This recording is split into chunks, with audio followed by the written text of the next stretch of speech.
John 8:1-11, ang walang kamatayang kasaysayan ng napaka-dramatic na babaeng ito na hindi maubos-ubusan ng maituturo sa atin. Dumating noon ang mga tagapagturo ng kautusan at mga Pariseo na may dalang isang babaeng nahuli sa pangangalo niya or adultery. Iniharap nila ito sa karamihan at sinabi kay Jesus, "Guro, ang babaeng ito'y nahuli sa aktong pangangalo niya. Ayon sa kautusan ni Moses, dapat batuhin hanggang sa mamatay ang mga katulad niya. Ano naman ang masasabi ninyo?" Itinanong nila ito upang subukin siya at nang may maiparatang sila laban sa kanya. Ngunit yumuko lamang si Jesus at sumulat sa lupa sa pamamagitan ng daliri. Patuloy sila sa pagtatanong kaya tumayo si Jesus at nagsalita. Ang sino man sa inyo na walang kasalanan ang siyang maunang bumato sa kanya. At muli siyang yumuko at sumulat sa lupa. Nang marinig nila yon, sila'y isa-isang umalis, simula sa pinakamatanda. Iniwan nila ang babaeng nakatayo sa harap ni Jesus. Tumayo si Jesus at tinanong ang babae, "Nasaan sila? Wala na bang humahatol sa iyo?" "Wala po, Ginoo." Sagot ng babae. Sinabi ni Jesus, "Hindi rin kita hahatulan. Umuwi ka na at mula ngayon ay huwag ka nang gumawa ng kasalanan." Ang bato. Panginoon, salamat po dahil maaari kaming makakuha ng napakaraming lesson mula sa iisang kasaysayan. Kung titingnan namin sa napakaraming anggulo ay hindi kayo mauubusan ng maituturo sa amin. Binubuksan po namin ang aming puso at isip para sa mga katuroang magiging epektibo sa aming pang-araw-araw na pamumuhay. Kayo po, Ama, ang maging tagapangaral, tagapagturo, liwanag, gabay, at tagapagpagaling sa aming mga karamdamang espiritual at emosyonal. Kayo po ang mangusap, hinihiling namin ang lahat ng ito sa ngalan ng iyong anak na si Jesus. John 8:4-5, they said to Jesus, "Teacher, this woman was caught in the act of adultery, and in the law of Moses commanded us to stone such women. Now, what do you say?" May strong allergy ang Jewish religiosity to sexual issues more than to other sins. Samantalang dapat sana ay ayaw mo ng lahat ng uri ng kasalanan, pero napaka-special ng panggigigil ng Jewish religiosity sa mga tinatawag nilang kasalanan na may kinalaman sa sexuality or sexual behavior. Now, this crowd, armed with moral certainty and stones to back it up, they quoted scripture, appealed to Moses, invoked holiness, and framed their violence as justice. May mga likas sila na kagustuhang manakit at yan ay pinapaliwanag ng psychology. At ngayon, ang pananakit na ito ay nagkaroon ng excuse pag tinatawag na divine justice, moral indignation. Yung tinatawag na righteous indignation could easily lead to violence.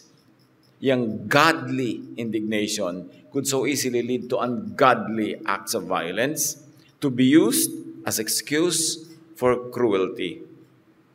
Kaya madalas, mas relihiyoso, mas mapanakit ng kalooban ng kapwa. May malalim na psychology diyan kung bakit. Suriin kung anong ugali at asal ang hinuhubog sa iyo personally ng religiosity. Pinapabait ka ba o pinapasungit? Pinapabagsik o pinapagawang maibigin, maawain? O walang awa na pagka sa pangalan na ng kabanalan ay kayang-kaya mong bumato ng kapwa hanggang mamatay? In the law, sabi nila, Moses commanded us to stone such women. Now, what do you say? So actually, this is not the woman on trial now, but Jesus. Siya na ang nililitis. Ito ang sabi ng batas ni Moses. Ikaw, anong sasabihin mo? Can you speak against that law before the people who are implementing the law of Moses to the letter? They were weaponizing the law versus the interpretation, application, and teaching of Jesus, which is grace. This is an issue of law versus grace, Moses versus Jesus. Ganito nila finrame, ikinwadro ang issue. John 8:6. They were using this question as a trap in order to have a basis for accusing him. So props lang yung babae. Ang tunay na gusto nilang malitis si Jesus. Now, research in psychiatry and psychology shows that hurting others, especially when framed as revenge or punishment, can indeed activate the brain's reward system, releasing dopamine and producing temporary feelings of pleasure or satisfaction, which can make the behavior habit-forming or addictive. May dark pleasure sa pananakit ng kapwa.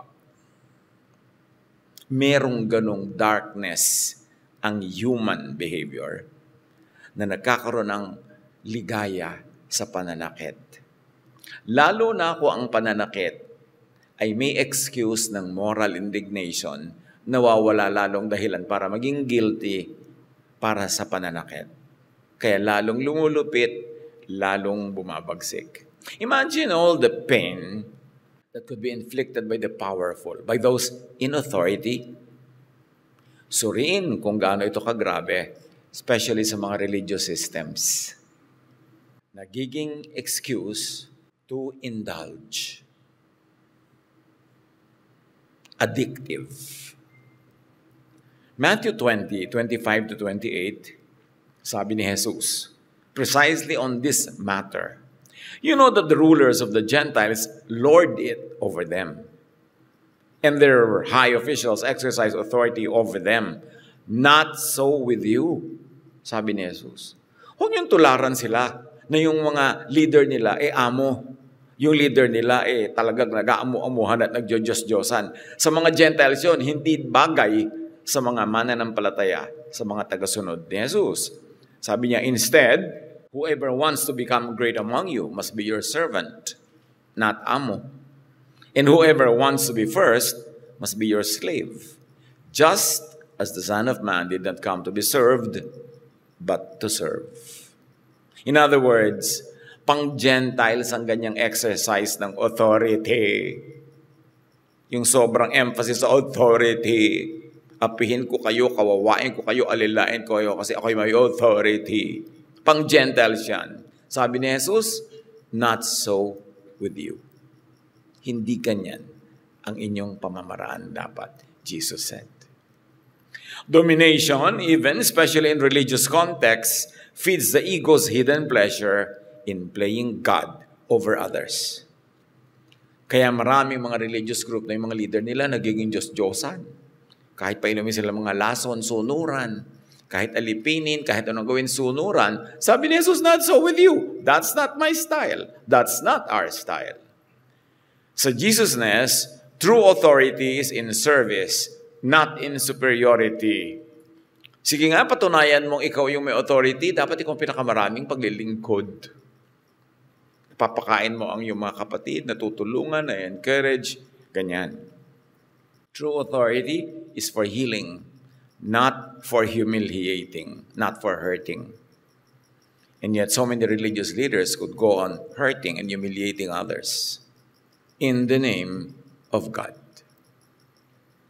There's a neurological high in asserting moral power over others. Ito ang mga researchers to ng social sciences and even medical and mental sciences. This is why some people become fixated on judgment, condemnation, or gossip. Gossip is judgmental. At merong neurological high. Merong sa brain ng tao na nagbibigay ng ligaya sa chismosa. Kaya meron ba kayong chismis vitamin today? Mga chismis supplement. May nagpapaligaya pagka nagja-judge, nagko-condemn ng iba. Pagka niyuyurakan ng iba, merong lihim na, madilim na ligaya ang tao.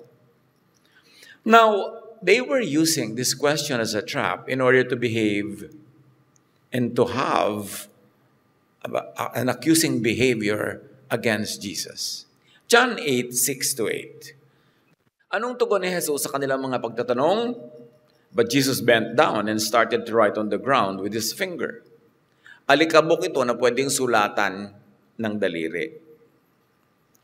When they kept on questioning him, he straightened up and said to them, "Let any one of you who is without sin be the first to throw a stone at her." O yung walang kasalanan, maunang bumato. Siyempre, pagka walang mauuna, di walang susunod. Again, he stooped down and wrote on the ground.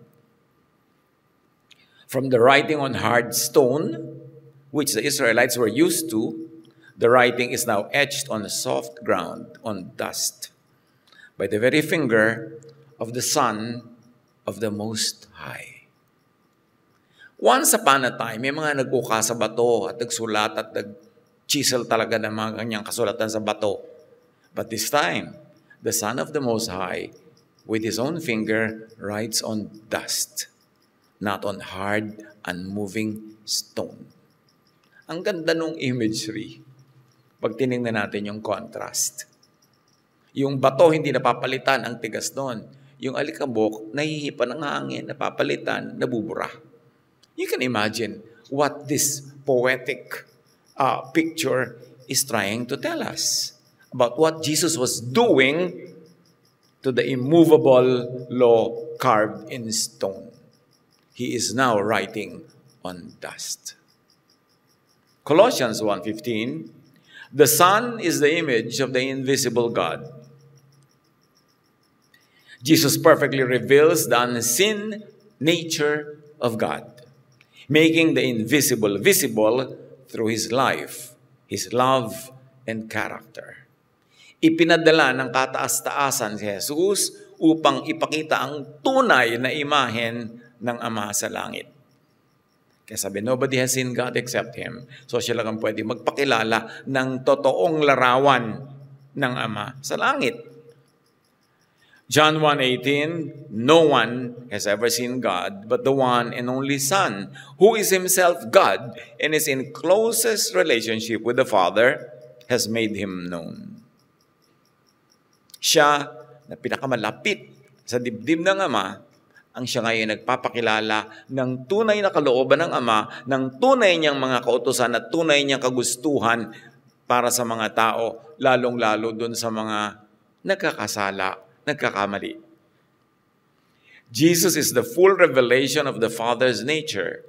Everything that could be fully known about God's heart, character, and intent is revealed through Jesus Himself. Ganong kahalaga ang ministry ni Jesus.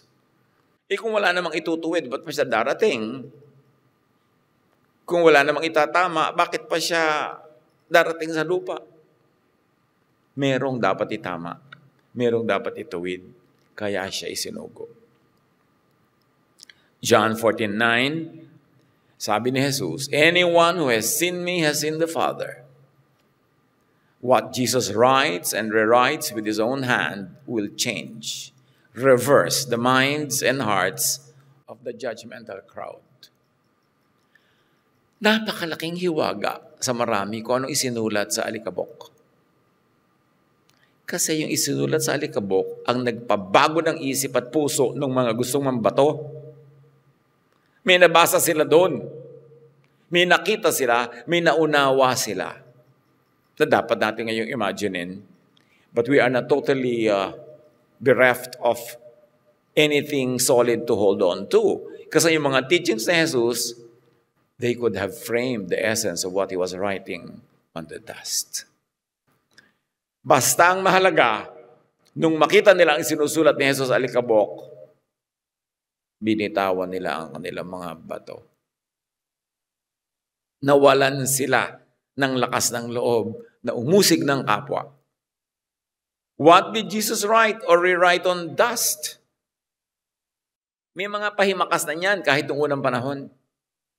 Kung ano magaganap na ngayon ay nagaganap na sa panahon ni Jesus. Jeremiah 31:33, pagdating ng panahon, itatanim ko sa kanilang kalooban ng aking kautusan, isusulat ko ito sa kanilang mga puso. Hindi sa bato, sa puso. Ang kautusan ay ilalagay sa puso, isip, katwiran at bait, diwa ng tao. Sa loob, sa kalooban, hindi sa labas, hindi sa letra na nakauka kung saan-saan, kundi nakakintal sa pusong maibigin, sa pusong kumikilala sa kabutihan ng kataas-taasan. Ang kautusan ay gagawing internal, spiritual, hindi external, bookish, coldly legalistic. Na masunod lang ay kahit maging malupit na sa kapwa. Ezekiel 36:26-27, I will give you a new heart and put a new spirit in you. Pati puso babaguhin at bagong espiritu ang ilalagay. Kung tama na ba, maganda na yung dati, bakit papalitan? Bakit babaguhin? I will remove from you your heart of stone and give you a heart of flesh. Flesh. Hindi ba? Ang flesh ng tao ay galing sa alabok. Kaya sa alabok nagsusulat si Jesus. Ibinabalik ang pagkilala sa pagiging alabok ng tao na siya hindi bato, hindi matigas, hindi unfeeling, hindi immovable. Pabubutihin, pababaitin ang tao na pinatigas ang puso ng legalistic religiosity. Ministry ni Jesus. The heart of flesh is inner responsiveness, replacing moral rigidity. The law is now inscribed in living, feeling human hearts, not only on cold stone. Jesus writes and rewrites on dust, on the stuff humans are made of. Psalm 103:14, for he knows how we are formed, he remembers we are dust.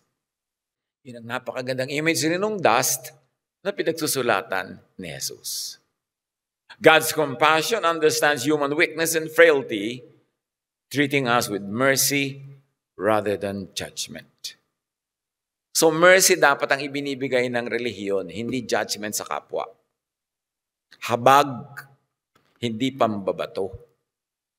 He said to them, at ito yung nire-recall natin yung binasa na nating kwento, let any one of you who is without sin be the first to throw a stone at her. John 8:9, sa pagpapatuloy, at this, those who heard began to go away one at a time, the older ones first, until only Jesus was left with the woman still standing there. Psychology tells us that condemnation of others is emotional displacement, anger redirected from self to others. Yung mga religious indignation na yan, yung mga ganyang anger, actually ay galit sa sarili na ibinabaling sa iba para iba ang masaktan at hindi ang sarili. Ang lalim ng psychology ng ganitong behavior. Madalas, ang galit sa kasalanan ng iba ay may tinatakasang guilt, hiya o galit sa sarili na ibinabaling lang sa iba. Kaya dyan galit na galit si Jesus sa hypocrisy. Kitang-kita mo kasalanan ng iba, tas bulag ka sa kasalanan mo. Gustong-gusto mo siyang batuhin. Kasi actually, in your heart of hearts, ang gusto mong batuhin ay ang sarili mo, pero ayaw mong gawin yon, kaya iba na lang ang babatuhin mo. It is understood spiritually, it is understood psychologically, and even in the field of psychiatry. Maraming ganyang pag-aaral. Jesus makes the people look into their own hearts and away from the woman, the kapwa, rather than look at the kapwa and away from oneself. Binaligtad ni Jesus yung table. He turned the table and made the people look into the mirror and see themselves. Stroke of genius ang style ni Jesus. Ibang klase. The writing on the dust enlightened the blinded judges. Writing din kasi ang bumulag sa kanila eh. E di writing din ang magmumulat ng kanila mata. Dropping the stone means letting go of projection or judgmentalism. Sa psychology, ang tawag dyan, projection. Yung kasalanan mo, pinoproject mo sa screen ng iba, magmumukhang sila ang may kasalanan, pero ikaw, para hindi ikaw ang makita at yung iba ang pagtuunan ng pansin. Kaya bawat criticism, bawat chismis, ay pag-iwas sa pagsusuri sa sarili, kaya iba na lang ang isinasalang sa pagsusuri vicariously. It means letting go of projection and false righteousness. Dropping the stone, what those people did that day, means dropping one's mask, owning one's personal darkness. Dropping the stone means conscience awakening. At yun ang ginising ni Jesus sa araw na yun. Budhi, konsyensya, tingnan mo ang iyong sarili. Imbes buong kaginhawahan mong itambak sa iba ang iyong mga basura. Tingnan mo ang sarili mong kabulukan. Hindi na nambabato ng kapwa ang kumikilala sa sariling kasalanan. Ang patuloy na nambabato sa kapwa ay bulag pa o nagbubulag-bulagan lang sa kanyang sariling kasalanan. This is what Jesus is saying, and this is what the science of psychology reveals. Bakit yung matatanda ang naunang nagbaba ng mga bato, naglaglag? The elders, most burdened by memory and self-knowledge, and most needy of redemption, sa dami na ng kanilang nagawa, were the first to drop the stones, to abdicate as judges, executors, to leave the cruel, legalistic court, to return to their self-awareness cave. They were the first to be changed in the mind. In fact, they were the first to be born again. Nagkaroon ng kapanganakan muli. Bagong buhay, bagong budhi, bagong puso.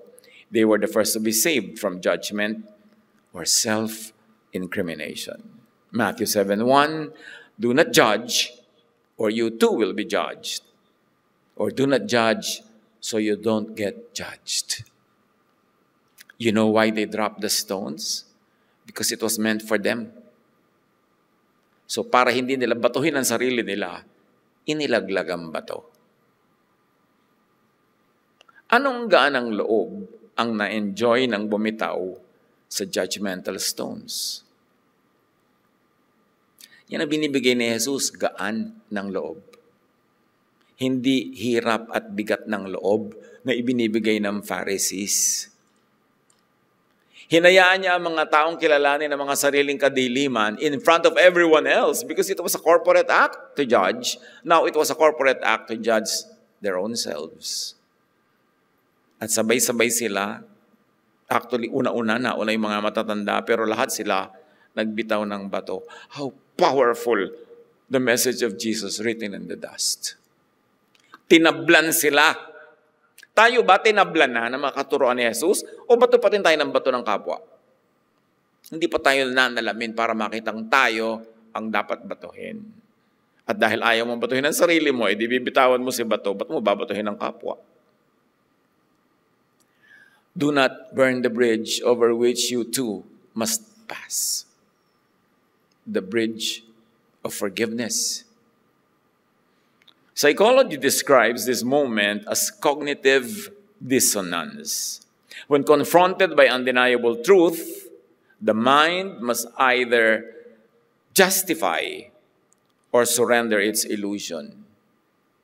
Yung matitigas ang ulo, pag naharapan mo ng ganitong salamin, lalong nagmamatigas. Lalong iginigiit ang sarili nilang katigasan. Pero yung tinatablan ng Espiritu ng Diyos, kumikilala sa sariling kamalian at isinusuko nila ang kanilang mga ilusyon tungkol sa kanilang sariling kabanalan at kalinisan. At kinikilala nila na lahat tayo'y taong nangangailangan lang ng paglilinis, pagpapatawad ng Diyos. Bakit mo ngayon ipagkakait sa kapwa ang pagpapatawad na ikaw din ay nangangailangan? Kaya malalaman mo kung talagang tinatablan ng salita ni Jesus ang isang taong relihiyoso. Nawawala yung judgmentalism na yan. The crowd, led by the thunders, chose surrender. And it led to freedom. Nag-uwian sila. Ang ganda ng picture na nag-uwian. It means being restored to your family, to your community, to your kind of safe place, leaving the stones behind. Romans 12:2. Do not conform to the pattern of this world. And may I add, do not conform to the religious pattern of this world, which is judgmental. But be transformed by the renewing of your mind. Pagbabagong loob, pagkilala sa sarili, kaliwanagan, yan ang kailangan natin mula kay Jesus. Jesus cuts the addictive cycle of judging others by turning the mirror inward. Sabi niya, he who is without sin. Hindi niya sinabing, kayo, makakasalanan din kayo. Hindi style ni Jesus yung mang-usig. Sabi niya, yung walang kasalanan, di ikaw ngayon ang sumuri sa sarili mo. Jesus sets free. Their stones, old beliefs carved in certainty, fall to the dust where Jesus writes the new law of love. Then Paul would later say, the letter kills, but the Spirit gives life. 2 Corinthians 3:6. Also, Paul would say, love fulfills the law. Romans 13:10. In Jesus' the cold tablets of legalism break. The Word begins to give life again. And in Jesus' where legalistic religion hardened into rules, grace becomes the new safe place. Yun ang ngayon ang kanlungan. Doon tayo ngayon lumililim at humahanap ng kalinga sa grace of God. Jesus reveals that law finds its completion in compassion. That truth without tenderness turns into stone. Stones that must be falling on the ground. But new wine could not fit into old wineskins. The Pharisees, hardened in and hardened by their doctrines, could not understand Jesus or Jesusness. Pharisees could not understand Jesusness. Because to them, every act of healing looked to them like breaking of the law. Every act of healing looked to them like threatening and disruptive. Suspicious sila sa anumang nagpapalaya, anumang maibigin, dahil luluwag ang mahigpit nilang kapit sa leeg ng mga tao. Safer under legalistic structures because their high position and authority over others is secure. Pharisees don't like grace kasi nawawalan sila ng kapangyarihan na magparusa. Legalistic minds resist change because order, never mind if cold and hurtful, feels safer than love. Order secures the dominant. Gusto nila ng ganong legalistic na kaayusan kasi panalo nila sila sa system na yun eh. Sila na yung wagi, sila na yung makapangyarihan, sila na yung nananaig, bakit iibahin pa? Pero kailangan ibahin, kaya nga New Testament, new law, new command. Kasi hindi nga yun people-friendly. Psychology calls this cognitive rigidity. The ego clings to what once worked, even when it no longer gives life. ipagpipilitan, tradisyon. Kailangan sundin dahil yan na ang nakagawian. When old stones of self-righteousness, legalistic religiosity, and cold doctrine fell that day, the new commandment of love rose from the ground. Love one another, yes, your fellow sinners, as I have loved you. Condemnation of others collapsed under the Jesus examination. Self-recognition collapsed under kaliwanagan. This is what happened. The trial was less about the woman's adultery, but more about the crowd's self-righteous projection, their hidden participation in the very sin they hated. The sin that people hate the most could be the very sin they repress and commit privately. Kung ano yung outwardly, ipinagtutulakan at isinusuka, parang aso na lihim ding yun ang sukang kinakain. Mas galit na galit, mas maselan na maselan, mas kabanal-banalan ang drama sa publiko. Usually, yun din ang sariling gawa. Ang sobrang tinatarget publicly could reveal kung ano ang iniisip at ginagawa privately. Kaya sabi nga ng matatanda, sa kalabaw ang hataw, sa kabayo ang latay. Hinahampas mo ang kapwa, pero sa'yo bumabakat ang latay. Kasi ikaw ang guilty doon sa sin na yon.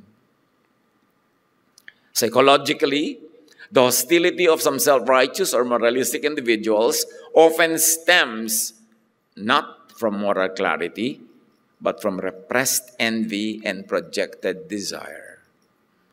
Yung mga gigil na gigil, pero sikil na sikil, galit na galit yan doon sa mga openly nakakagawa ng mga ibig nilang gawin, pero hindi nila magawa. Kaya mga manang-manangan, galit na galit sa mga alembong. Yung pala kasi, gustong silang kumembot, din nila magawa. Kaya talagang pagagalitan ka nila, ikaw, kung makakembot, para kang karitela. Pero ibig din nila. Tulak ng bibig, kabig ng dibdib. Totoong-totoo ang kasabihan ng ating mga ninuno. Ang repressed at sikil, galit na galit sa liberated. Yung nagpipigil, dahil nagpapanggap, galit na galit doon sa hindi kailangan magpigil. Envy. When a person cannot consciously admit these drives, they displace and assign them onto others. Condemning in others what they fear or crave in themselves. This is classic projection. Sabi na naman ng mga lola, nasa loob ang kulo. Kunwari, tahimik na tahimik sa labas, nasa loob ang kulo. Yung napakahinhin, finish the sentence. Si Carl Jung, a pioneering Swiss psychologist, refined the idea of shadow projection. People violently attack in others what they deny within. Kung ibig niyong malaman kung anong niloloob na pilit na itinatanggi, tingnan niyo kung ano yung kinokondemn outward. Because that's a clue. Jung wrote, everything that irritates us about others can lead us to an understanding of ourselves. These are scientifically proven ideas. At sabi din naman ni Lolo, ang magnanakaw ay galit sa kapwa magnanakaw. So tingnan mo kung kanino galit, anong kinakagalitan. Chances are, yun din ang ginagawa ng lihim.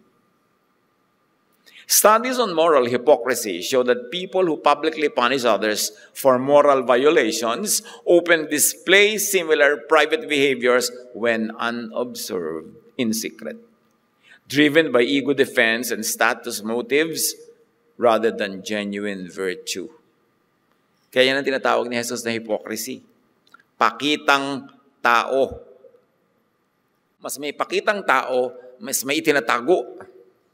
In essence, Envy disguised as indignation allows the ego to maintain superiority while secretly participating emotionally in the very impulse it condemns.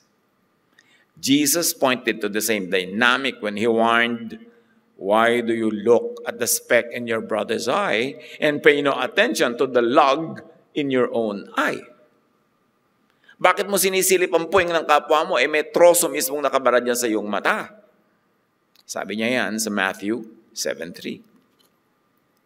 Now, back to the drama at the plaza. The crowd's presence as judge filled the curious absence of the other half of the adultery, the partner in crime. Hindi nyo ba nahahalata? Adultery yung crime pero nag-iisa yung ina-accuse? Nasaan yung kapartner? Kasi ang kapartner niya, lahat nung gustong bumato sa kanya. Sila yung missing partner in crime. Nakatayo sila habang yung babae nakahandusay at gusto nilang batuhin. Ganon kalala yung hypocrisy.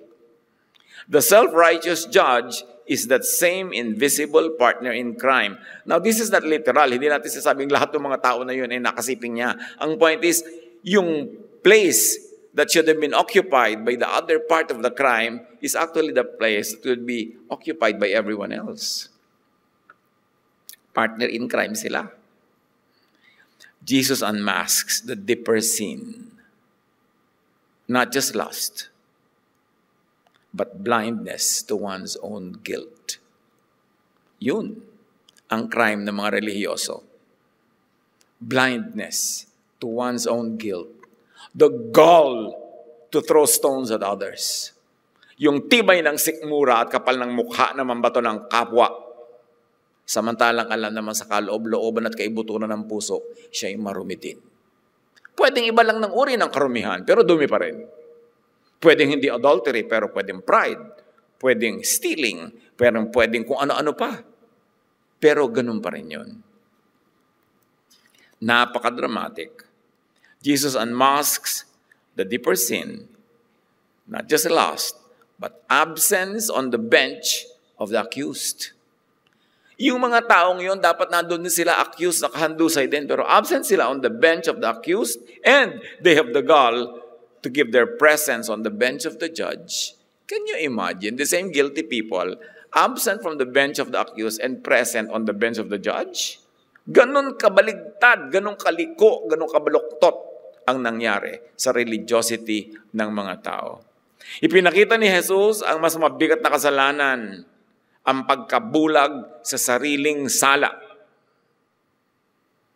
Ito ang kaso ng nawawalang nasa sakdal.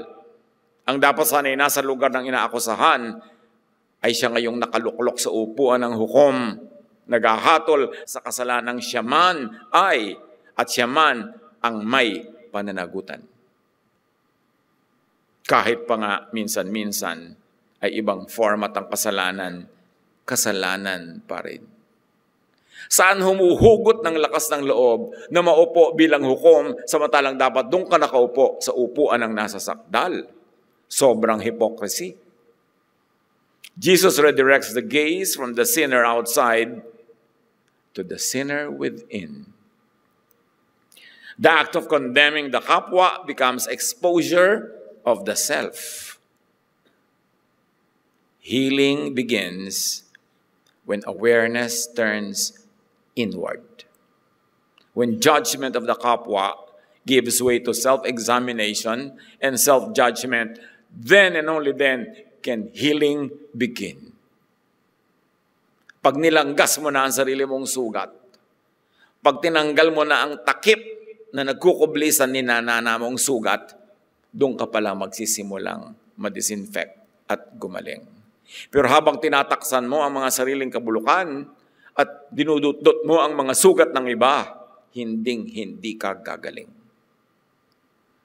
Matthew 7:3, why do you look at the speck of sawdust in your brother's eye and pay no attention to the plank in your own eye? Jesus asks.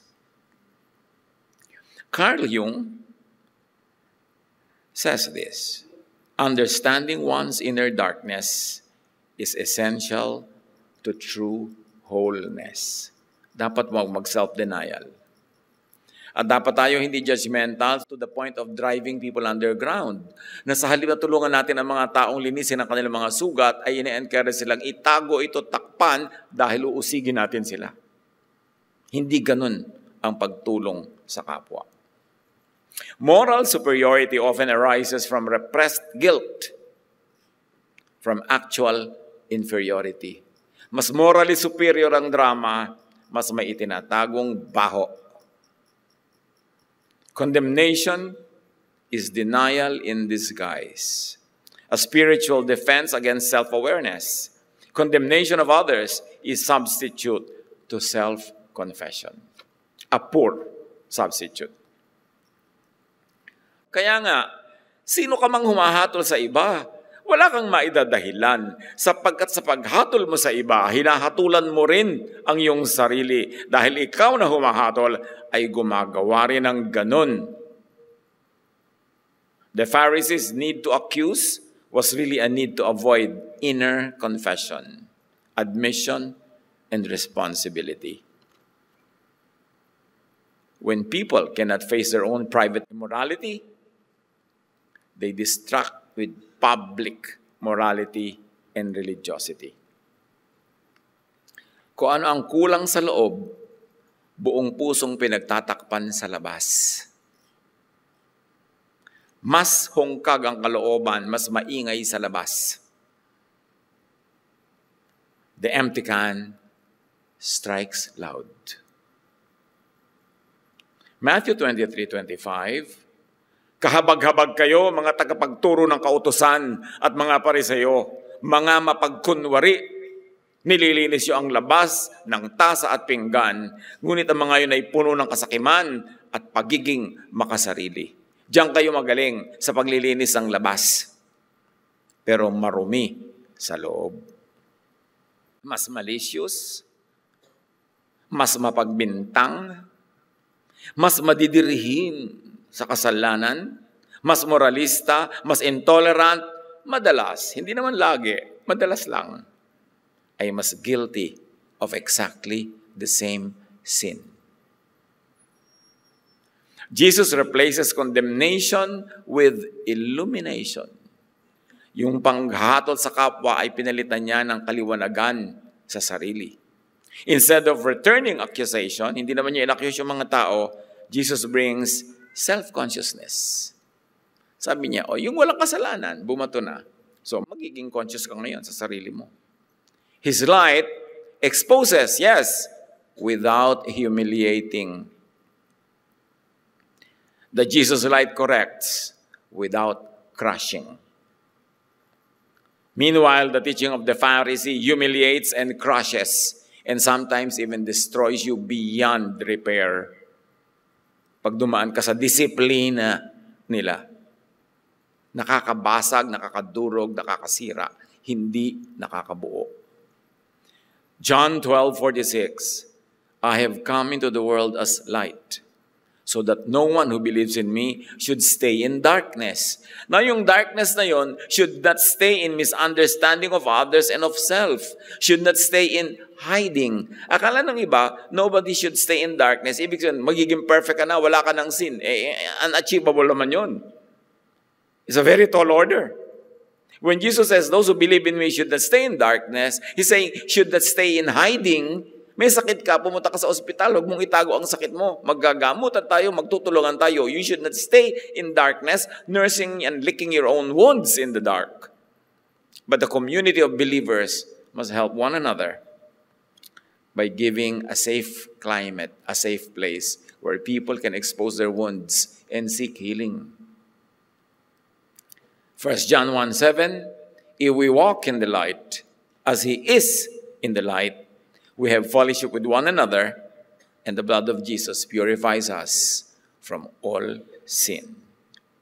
Walking in light includes ongoing purification, not done perfection.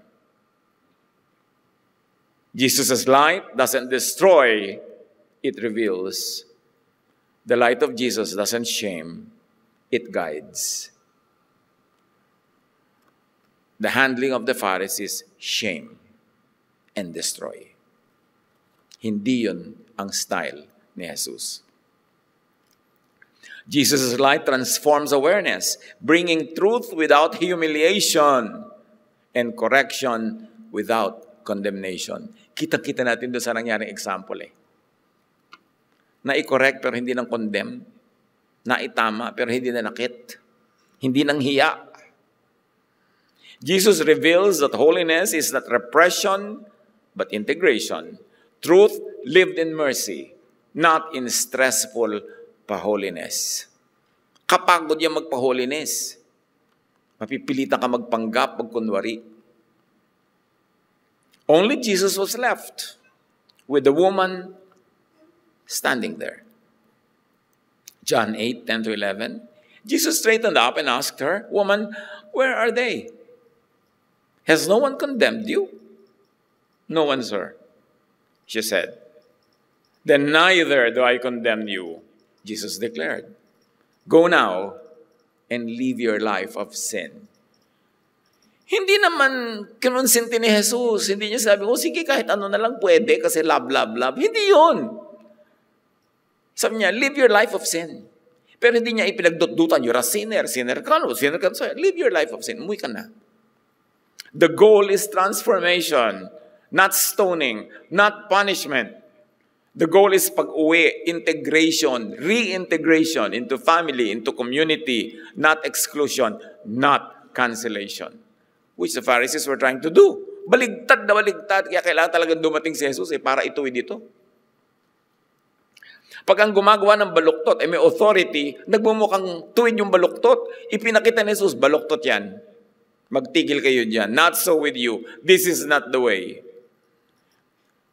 And this is true repentance. It leads to wholeness. Not denial that leads to division. The self-righteous condemn others to avoid confession, admission, and correction of their own sins. Jesus calls to confession to end condemnation of others and of self. Maturity in faith requires seeing one's own shadow with honesty and extending to others the mercy that one needs for himself. Ibinibigay mo yung habag na kailangan mo rin naman para sa iyong sarili. Jesus interiorizes morality, transforming judgment into self-knowledge and self-knowledge into compassion. Ang tunay na kumikilala sa mga sariling kahinaan ay nagiging mahabagin sa kapwa mahihina. Anong bato ang tinatanggap mo, tinitiis mong ipukol sa'yo ng kapwa sinners lang naman? Kasi may authority, nabatuhin ka, nagpapabato ka naman, hindi yan Jesusness. Romans 8:1, kaya nga, wala nang kahatulang parusa sa mga taong nakipag-isa na kay Kristo Jesus. No human religious judgment has binding power over one whose worth and identity are grounded on divine grace. Walang may karapatang mambato sa'yo. Pare-pareho lang na guilty ang lahat. Pare-pareho lang na nangangailangan ng habag. So huwag kang pumayag na bato-batuhin ka. Ano ka? Target. Pero tinuturuan ka kasi ng relihiyon, tanggapin mo, submit to authority, pabato ka, pabarog ka, palatigo ka. Hindi yan Jesus, ha? 1 Corinthians 4:3-4, walang anuman sakit kung ako'y hatulan ninyo, sabi ni Paul. Kasi siya lumabag sa lahat ng napakaraming kaugalian Yan, hatulan tuloy siya Inuusig kahit saan. Yan, walang anuman sakit kung ako'y hatulan nyo. Ako man ay hindi humahatol sa aking sarili. Ang Panginoon lang ang humahatol sa akin. Paul rejects religious condemnation, locating true judgment only in God's just awareness, grace, and mercy. Doon tayo sisilong. Galatians 5:1, malayo na tayo, and may I add from human religious judges, malaya na tayo dahil pinalaya tayo ni Kristo. Kaya magpakatatag kayo at huwag nang paalipin pang muli.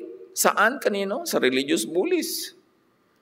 Don't submit again to oppressive religious systems, including judgment and moral policing by fellow sinners na nagbabanal-banalan.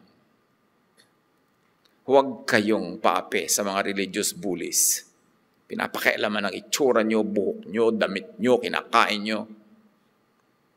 Hindi utos sa inyo ni Jesus yun. You don't need to accept or endure the stones and judgment thrown at you by others who, after all, share your humanity and frailty. So pag may nambabato sa'yo, sumatalbog sa akin, dikit sa'yo. Grace frees you from their courts. Only the light has the right to judge, and it chooses to heal, not to hurt. Kilalanin si Jesus, siya talaga ang Savior. Savior from all this. Ano-anong bato ang ever ready, willing, able, and eager kang ipukol sa iba? Ano-anong bato ang hawak mo na mas bagay palang ipokpok sa sarili mong ulo? Huwag magbanal-banalan, magsantu-santuhan, magpakatotoo, kilalanin ang sarili, ibigin ang Diyos, tumanggap ng pag-ibig niya, at isang pag-ibig ding ito ang ating ibigay sa kapwa. Pare-pareho lang tayo nangangailangan ng habag. Matthew 7:2, sapagkat hahatulan kayo ng Diyos ayon sa paghatol ninyo sa iba, at susukatin kayo ayon sa panukat na ginagamit ninyo sa iba. So paano ka magkakaroon ng kabulagan at lakas ng loob na maging istrikto sa kapwa? Nambato, mag-judge, manakit, manghiya. Every act of judgment rebounds. The stone you throw sets the standard by which you yourself will be struck. Luke 6:37, huwag kayong humatol at hindi kayo hahatulan. Huwag kayong magparusa at hindi kayo paparusahan. Magpatawad kayo at kayo patatawarin. Alam niyo ang kabaligtaran nun. Sige, huwag kang magpatawad, hindi ka papatawarin. Mambato ka nang mabato ka rin. Mag-judge ka nang ma-judge ka rin ng langit. Proverbs 26:27, whoever digs a pit will fall into it. If someone rolls a stone, it will roll back on them. The act of stoning others becomes self-endangering. Every thrown stone is a boomerang that carries your name on its rebound path. Bawat batong ipinupukol, nakasulat ang inyong pangalan na pinanggalingan, tapos return to sender. Yun ang magaganap. Huwag kang mag-judge dahil mabait ka. At kung hindi ka mabait, huwag kang mag-judge dahil lang matalino ka. Kasi alam mong yun din ang babalik sa'yo. Unawain, yung open abuse na, but di po ba, open rebuke is better than secret love? O lisensya mo yan para mambato ka ng open rebuke. Misunderstanding yan. Ang ibig sabihin lang ng open rebuke is an honest, frank, private, gentle reminder. Yun ang open rebuke. Hindi open to the public, kundi open yung heart mo, open yung heart niya, at open kayo for correction. Hindi ibig sabihin nun public. At yung secret love naman, ibig sabihin lang nun is mabuti na nasabihan mo siya lovingly, gently, kesa naman konsintihin mo na lang dahil akala mo yun ang ibig sabihin ng love. The love of God doesn't mean pangungonsinti. Kailangan merong open rebuke, pero in private. And not as a judge, but as a fellow sinner, reminding a fellow sinner, magdahan-dahan sa pagbato. Maghunos dili, bitawan ang bato. Panginoon, salamat po. Dahil maaari kaming manuri sa sarili at makita namin ang tunay na wangis ng aming puso. Siyasatin niyo po kami kung ano-anong judgmentalism ang nananahan sa aming puso. At lalo naman, mas malalim, turuan mo kaming siyasatin ang sarili namin. Kung ano mga kasalanan pala namin ang ibinibintang namin sa iba. Pakalinisin niyo kami at turuan kaming maging mapagpatawad sa sarili at sa kapwa. Magbulay-bulay tayo mga kapatid. Find very personal applications sa ating kwento ng bato.